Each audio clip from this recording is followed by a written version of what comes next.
Hello there, name's Abnel, and today I bring you a story about tweens who don't know how to keep their hormones in check. Let's roll for tale.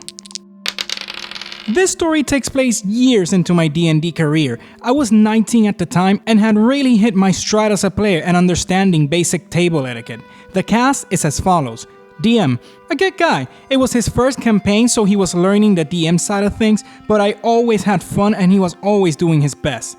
Tiefling, another good guy. He was our party's de facto leader and, despite his build being under-optimized, his character was a real anchor for all of us. Half-orc, a young player, older than our problem players but still a few years younger than the rest of us.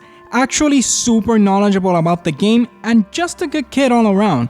Halfling, DM's roommate and another great guy, a little older than us but mature and intelligent. Problem players. So let me preface by saying I don't usually allow anyone under 18 into my games. It's not an age thing, it's a maturity thing. I don't have the patience for someone who has just started playing and can't control their inner murder hobo. When I found out we had two kids, both 14 years old, I was a bit taken aback. One of them, M, as he's the male one from this point forward, played a barbarian, and he was about as murder hobo-y as you can get. The other, F, was a bit different.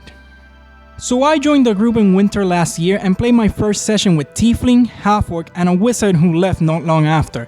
I have a great time as we got to know each other and go about bashing in some gnolls and a necromancer. Great, can't wait for the next session. Session 2 rolls around and M, who was absent for my first session, is back. The first thing I hear through my headset, we were on Discord, still are, is a horrible screeching, "Who's the new guy?" Like I hadn't been active in chat for the past week, but whatever, I cringe and move on. The session moves on. It becomes quickly evident what kind of player this kid is. We found our way into some sewers to rescue an ally and almost immediately this kid was making I eat shit and dead rat jokes. Again, cringe. The sewers go fast enough, if only propelled by this kid charging into the next room. We end the session and I have a bit of a weird taste in my mouth from the kid. I missed the session where F's character is introduced and it probably wouldn't have mattered. I joined back up next week and met her albino tiefling who never really roleplayed or said anything. I could write a whole other story about her lack of spellcasting. She was a bard. I honestly think she only cast one spell and it was Cure Wounds to get someone back up. She never even gave bardic inspiration. F would have been way less of a problem than M if it wasn't for one key aspect. Her albino tiefling was her favorite OC and her biggest outlet for her porn drawing. We were all really caught off guard when one day in the chat, there's just suddenly a picture of a white tiefling getting his balls licked. This was my hardest cringe. Our DM decided she couldn't just drop it in chat, so he made a secondary text channel where she could share her art if she wanted. In retrospect, this was probably the tipping point.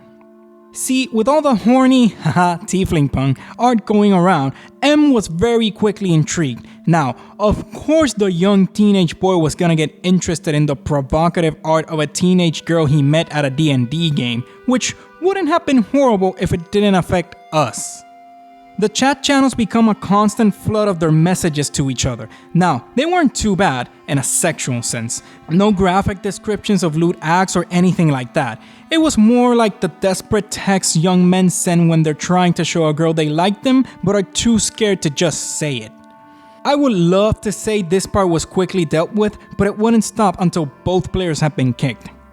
Now, my theory is after getting all this attention from M, F decided to branch out into the other players. Both Halfling, who I remind you is a few years older than the majority of us, and Tiefling have recently recalled events where F would privately message them, just passively trying to flirt.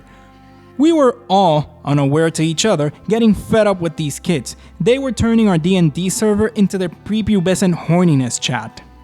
Believe it or not, this story ends fairly peacefully as I chose to just talk to my DM. I told them how uncomfortable I was with it and how they weren't really contributing to the game. At that point, the most notable thing M had done was kill a rabbit and F was always absolutely silenced until her turn where she would always decree I stab it with my rapier.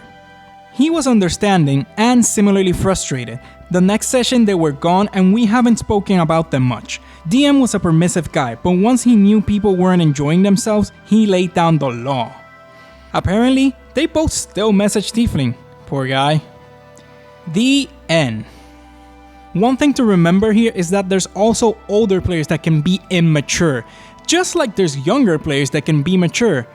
Probably not the ones that go around spouting that they're mature, and definitely not these two.